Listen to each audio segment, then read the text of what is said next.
आपने कौन सी यूनिवर्सिटी खोली ये बताइए जरा सा, कौन से आपने स्कूल खोले? अंबेडकर नवोदय विद्यालय 10 खोल दिए रहते। इंग्लिश मीडियम एजुकेशन, कौन से बच्चों को विदेश पढ़ाने के लिए आपने फंडिंग की है? ऑक्सफोर्ड कैम्ब्रिज के लिए कितने स्कॉलरशिप दिए? ये नहीं काम है। ये बताओ ना, असली लड़ाई तो विचारों और बुद्धि की लड़ाई है ना। क्योंकि मैं देख रहा हूं कि मेरे आंख के सामने ये सब बर्बाद हो रहा है, और 10 साल के अंदर आप लोग जैसे रिटायर करेंगे, ये मिडिल क्लास, दलित मिडिल क्लास खत्म, कैशलेस दलित मिडिल क्लास बन जाएगा, पैसे नहीं रहेंगे। नौकरी से जो है ना, नौकरी और पेंशन से ही इतना ऊर्जा आ रहा है, वही खत्म हो गया ना, खेल खत्म है।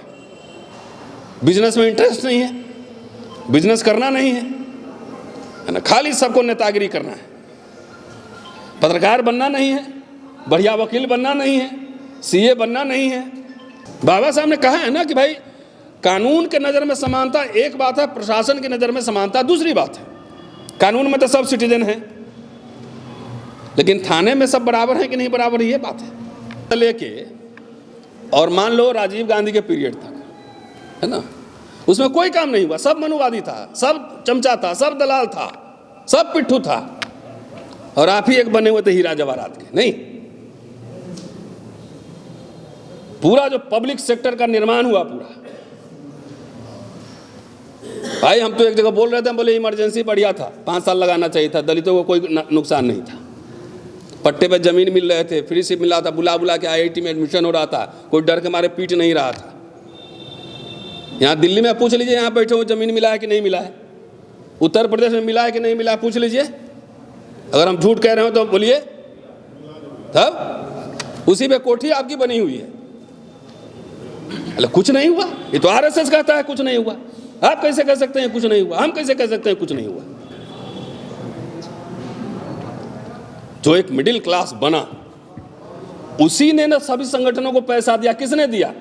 कोई उद्योग था हमारे पास, बताइए? कोई स्टॉक एक्सचेंज में हमारा था? कोई जमींदारी थी? कोई रजवाड़े थे? प्रीवी पर्स खत्म हुआ तो आपको क्या नुकसान था? तो राजा महाराजाओं को करोड़ों रुपया फोकट का मिल रहा था, वो इंदिरा गांधी ने खत्म किया। इतने सारे यूनिवर्सिटी खुले, कॉलेज खुले, तो उससे आपको क्या नुकसान हुआ? तो नहीं, एक सांस में सारे जवाहरलाल नेहरू और अटल बिहारी वाजपेयी सब एक ही कैटेगरी है। नहीं, जरा सोचो, नेहरू कहाँ? लंदन में पढ़ा हुआ आदमी, कैम्ब्रिज का, एक सोशलिस्ट डेमोक्रेट लेखक, वो तो मॉडर्न इंडिया बनाना चाहता था ना आदमी, कि हिंदू राष्ट्र बनाना चाहता था। ये बताइए मुझे, आखिर अंबेडकर नेहरू दोनों के पुतले RSS के लोग फूके कि नहीं फूके? उनके खिलाफ लेख लिखे कि नहीं लिखे? तो ऐसा हमारा नेता सब प्रोजेक्शन किया जैसे बाबू जगजीवन राम, अंबेडकर, नेहरू सब कैबिनेट में जाके मारपीट करते थे, नहीं, एक दूसरे को गाली देते थे। अरे जब बाबू जगजीवन राम पहले मिनिस्टर बने तो डॉक्टर अंबेडकर ने बधाई दी उनको, उनमें कभी झगड़ा नहीं था। नेहरू से मतभेद थे, लेकिन सैद्धांतिक फंडामेंटल मतभेद थे, लेकिन दोनों एक ही मॉडर्न इंडिया बनाना, एक सेकुलर इंडिया बनाना चाहते थे, जिसमें सभी जाति, सभी धर्म के लोग समानता के आधार पर रहे। डिफरेंस तो होंगे, हमारे आपके ओपिनियन में भी डिफरेंस होंगे। और वही अटल बिहारी वाजपेयी है तो सबसे पहले क्या काम किए? बोले ये सब बहुत नौकरी कर रहा है, पेंशन ले रहा है ना, पहले डिसइन्वेस्टमेंट मंत्रालय बनाओ, बेचो, अब पेंशन खत्म करो। पेंशन कितनी बड़ी राहत है पता है आपको? ये सब पेंशन डिस्कशन नहीं होगा, शिक्षा डिस्कशन नहीं होगा, नौकरी डिस्कशन नहीं होगा, सबको गाली देते रहना है। अरे जो पीपल्स एजुकेशन सोसाइटी बाबा साहब ने खोला, चाहे सिद्धार्थ कॉलेज या मिलिंद कॉलेज खोला, तो उसमें तो ज्यादातर सवर्ण बच्चे पढ़ते थे, शेड्यूल कास्ट अभी बच्चे ही नहीं थे उस समय उतने। उनके प्रिंसिपल, उनके प्रोफेसर भी सवर्ण थे, और उनको जो चंदा दिया, जो गोलमेज सम्मेलन में गए थे तो कितना 1300 कुछ पाउंड लोगों ने राजे रजवाड़े नवाबों से चंदा लिया कि हमको बहिष्कृत हितकारिणी सभा के लिए काम करना है, अस्पृश्य बालकों के लिए हमें हॉस्टल खोलना है। हैदराबाद के निजाम से 54 एकड़ जमीन लिया मिलिंद कॉलेज के लिए, 12 लाख रुपए इंटरेस्ट फ्री लोन दिया, अब 5 साल बाद चुकाना था, वो पता नहीं 5 साल बाद परिनिर्वाणी हो गया तो पैसा नहीं लौटा होगा। भारत सरकार से 6 लाख रुपए सरदार जोगिंदर सिंह मिनिस्टर थे, उनसे सिद्धार्थ कॉलेज के लिए लोन लिया और वो लोन चुक नहीं पाया।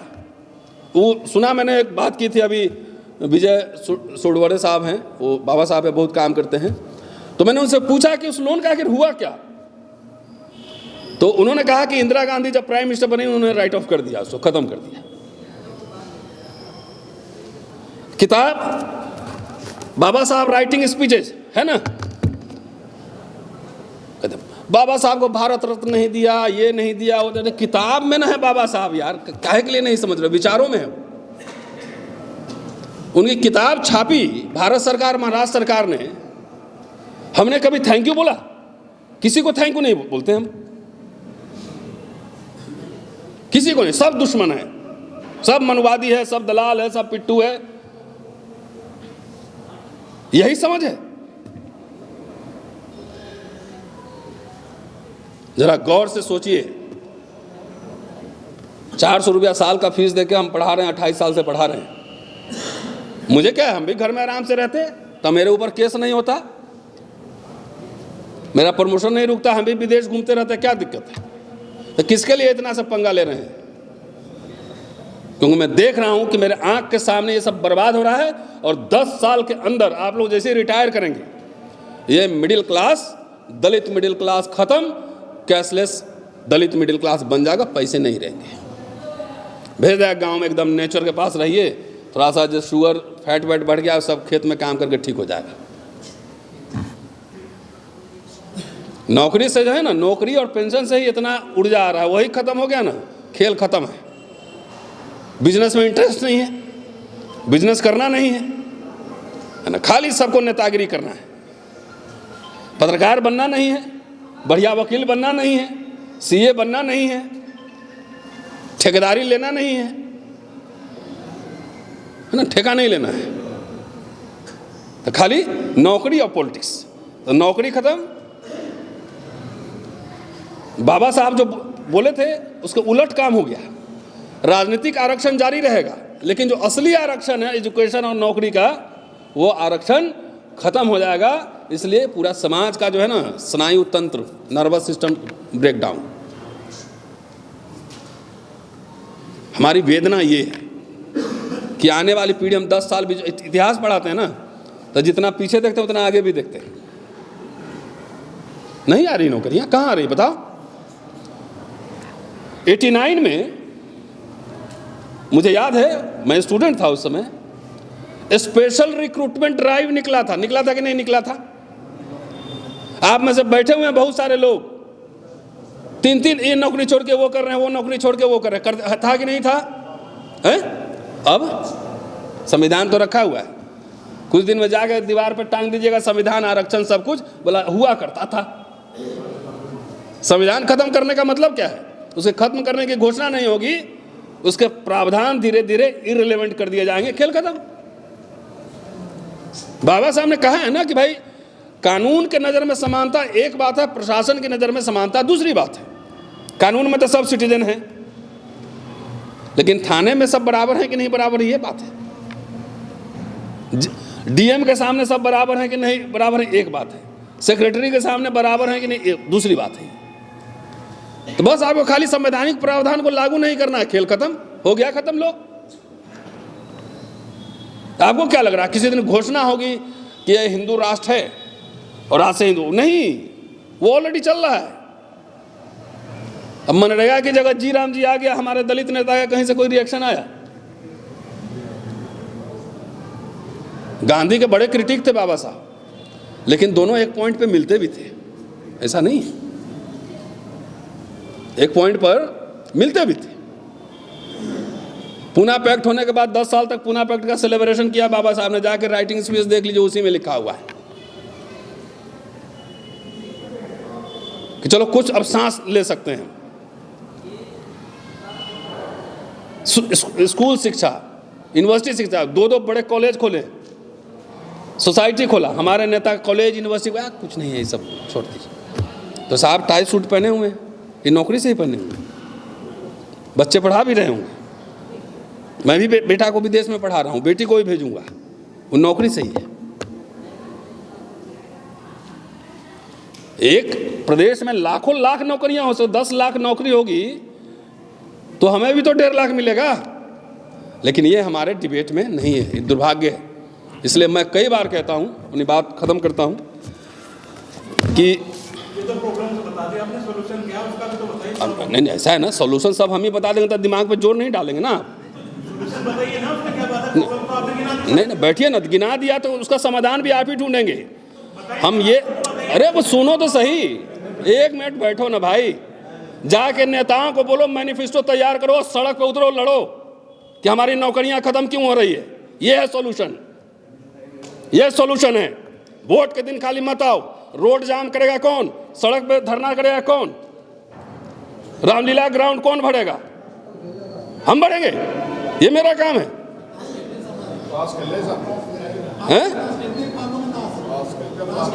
हाँ, जाओ लड़ो रोड पे, ऐसे मिलते हैं अधिकार। बाबा साहब आंदोलन करते थे, श्रमिकों का आंदोलन, किसानों का आंदोलन, अछूतों का आंदोलन।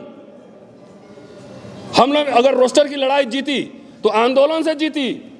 भारत बंद, जाके सोशल मीडिया पर टाइप करिए 5 मार्च 2019 टाइप कीजिए, हैं? किसानों ने अपनी जीती तो वहां सड़क पर लड़ के जीती उससे। एसी में रहना बुरी बात नहीं है, खून के और विचारों के उबाल में ठंडाई आ जाना बुरी बात है। नेता समझता है कि सोशल एक्टिविस्ट लड़ाई लड़े, वो जागरूक करे समाज को, और हम इलेक्शन के दिन आके फसल काटे। नेता भी बर्बाद होंगे क्योंकि सब सीबीआई ईडी के जाल में फंसा हुआ है। इसीलिए नहीं लड़ रहा आपका नेता, और नहीं लड़ रहा है तो नया नेता बनाइए। नेता खाली चुनावी नेता नहीं, आंदोलनकारी नेता बनाइए। यह है सॉल्यूशन। अधिकार और सम्मान भीख में नहीं मिलते हैं कभी भी, उसके लिए लड़ना पड़ता है। फ्री का मिल गया इसीलिए उसका इंपॉर्टेंस नहीं, अगर बाबा साहब नहीं होता कुछ नहीं मिलता। वो आर्गुमेंट किए, संविधान सभा में बहस किए, कन्विंस किए लोगों को, भाई ऐतिहासिक रूप से ये दबाए हुए लोग हैं, इनको प्रोटेक्शन चाहिए, तब जाके मिला है। आप में से कौन लड़ा है नॉर्थ इंडिया से? बाबू जगजीवन राम उसको लागू करवाए तो उसको भी गाली हैं, उसको भी गाली। आपने कौन सी यूनिवर्सिटी खोली ये बताइए जरा सा, कौन से आपने स्कूल खोले? अंबेडकर नवोदय विद्यालय 10 खोल दिए रहते। इंग्लिश मीडियम एजुकेशन, कौन से बच्चों को विदेश पढ़ाने के लिए आपने फंडिंग की है? ऑक्सफोर्ड कैम्ब्रिज के लिए कितने स्कॉलरशिप दिए? ये नहीं काम है। ये बताओ ना, असली लड़ाई तो विचारों और बुद्धि की लड़ाई है ना। आप इतने, महाराष्ट्र गवर्नमेंट जब भेज सकती है 75 बच्चों को विदेश पढ़ने के लिए, तो बाकी सरकारें क्यों नहीं भेज सकती? इसके लिए मैनिफेस्टो है, घोषणा पत्र है, कोई डिमांड है, कोई आंदोलन है। सॉल्यूशन रेडी में have a KitKat, have a break, have a KitKat नहीं होता है ना कि 2 मिनट्स मैगी, ऐसे थोड़ी सॉल्यूशन होता है। समाज लंबी लंबी लड़ाइयां लड़नी पड़ती है। बाबा साहब जो प्रोविजन करके गए 1919 से लगे हुए थे इस काम में, एक दिन में थोड़ी हुआ है। 1919 से लगे, जाके 50 में जब संविधान बना तब उसमें लागू हुआ। कितने बरस हुए? 31 बरस का संघर्ष है। और अपने लिए नहीं, वो तो कर्जदार, जब परिनिर्वाण हुआ तो कर्जदार थे वो लोगों से चंदा मांगते थे, संस्थाएं खोलने के लिए, अखबार निकालने के लिए, स्कूल खोलने के लिए, हॉस्टल खोलने के लिए चंदा मांग मांग के खोलते थे वो। और हमारे नेता कहते हैं आए हो मिलने, इधर पहले पैकेट रख दो। ये है पूरा कल्चर का ट्रांसफॉर्मेशन, बदलाव। संघर्ष नहीं करेंगे, बिना संघर्ष से कुछ नहीं, खत्म हो जाएगा, ठहर जाओ। और जो नौकरी भी कर रहे हैं, चौहान साहब बैठे हुए हैं, साहब इधर बैठे हुए हैं, मैं दावे के साथ कह सकता हूं, दावे के साथ, नौकरी मिलना आसान है। और आप सब में से जितने लोगों ने नौकरी की है, आप मुझे ये बता दो, आत्मसम्मान और स्वाभिमान के साथ क्या आप रिटायर हो गए? जाने के बाद भी लड़ना पड़ता है वहां पे हर दिन, और नहीं तो सरेंडर करके रहो। ये है, समझौता करना होता है, दबाता है वहां भी, सेक्रेटरी है तो ऊपर कैबिनेट सेक्रेटरी दबाता है। हम जानते हैं, बहुत सारे IAS IPS सबको जानते हैं। कोई हिम्मत से काम कर लेगा क्या? स्वाभिमान के साथ अड़ के तुरंत संटिंग में डालो इसको, ये हाल है। तो मेरा यही कहना है कि भाई असली नेतृत्व जो है ना, वो विद्या से आता है। कबीर, रविदास, फूले, बाबा साहब, सबके फिलॉसफी को जोड़िए, सब में एक कॉमन चीज है, चाहे बुद्धा, वो चीज है ज्ञान। अपदीपो भव, अपना दीपक स्वयं। उसको बाबा साहब ने भी स्वीकार किया, इसलिए बुद्धिज्म में भी चेंज किया उन्होंने अपने समय के हिसाब से। यहाँ हमारे राजनीति में आजकल भक्ति काल है, भगत बन के रहो, बुद्धि का इस्तेमाल मत करो। इसीलिए ये हाल है। बाबा साहब भक्ति के खिलाफ थे। व्यक्ति कितना से कितना महान हो, उसका रेस्पेक्ट जरूर कीजिए, लेकिन भक्ति नहीं कीजिए। भक्ति आदमी को अंधा बना देता है, ब्लाइंड। बाबा साहब कुछ बात 50 में 40 में बोले होंगे, तो 50-60 में कुछ रिसर्च हुआ ना, 50-60 साल में, तो हो सकता है उसमें कुछ ऐड भी हो, कुछ हटे भी, कुछ विचार प्रासंगिक होंगे, कुछ नहीं होंगे। ये बात है ना।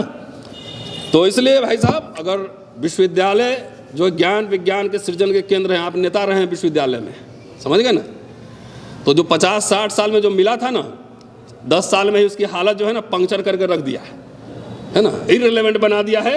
एजुकेशन महंगा कर दो, प्राइवेट यूनिवर्सिटी मशरूमी होने दो, सरकारी विश्वविद्यालय कितने बने जरा सरकार से पूछिए तो। ये सारी जिम्मेवारी चमार जाति के सिर्फ नहीं, मैं इसलिए मैंने किसी एक जाति को नहीं कहा है, इस सबको सब उसका लाभ ले रहे हो। वो मैं इसलिए नहीं कहा है, पहले ही मैंने कहा, आपने सुना नहीं। एक जाति के लिए आरक्षण नहीं था,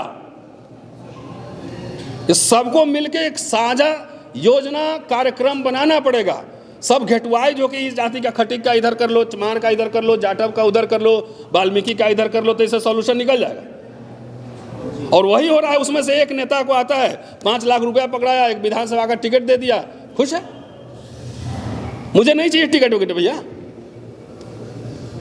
अगर मुझे रहे ऑफर कि 1 लाख नौकरियां देना है और 2 विश्वविद्यालय खोलने हैं, आपको कैबिनेट मिनिस्टर बनाते हैं, दोनों में से कौन चुनना है, तो मैं कहूँगा कि 2 विश्वविद्यालय खोलो, 1 लाख नौकरी दो। समझ गए भाई? 1 लाख नौकरी दो, 2 विश्वविद्यालय खोलो। ये नहीं है एजेंडा में। सबको लाल बत्ती में बैठ के 5 साल मंत्री रहेंगे तो ब्लैक मनी, कुछ पैसा कमाने का शौक। अब मुझे पता है ईडी वाला जो है ना और IB वाला सबका पता कर लेता है कितने पैसे कौन से कमाए। सब मेरे दोस्त सब हैं, बता देते हैं मुझे कौन से डील में कितना पैसा लेता है, सब पता करके रखता है। और जब समय आता है नाक पकड़ लेता है इसे। बोलो, यहाँ तो सिटिंग 2-2 CM को उठा के जेल में बंद कर दिया, नहीं देखा आपने? कुछ मिला? तो ये हाल है, उठा के बंद कर देंगे, बाद में तारीख पे तारीख लेते रहो, क्या करो। तो यही जो बाबा साहब का जो मेन मिशन था, शिक्षा और रोजगार हमारे समाज के लिए जीवन मरण का प्रश्न है। आप जाके, नहीं तो आप ग्रीवांसेस ऑफ शेड्यूल कास्ट, अनुसूचित जाति की शिकायतें और राज्य और अल्पसंख्यक, स्टेट एंड माइनॉरिटी, दोनों दस्तावेज पढ़ लीजिए, उसमें ही मिल जाएगा। हर भाषण में ये सब अमूमन ये बात उठती है। चलिए, बहुत समय लिया आपका, बहुत बहुत शुक्रिया, थैंक यू।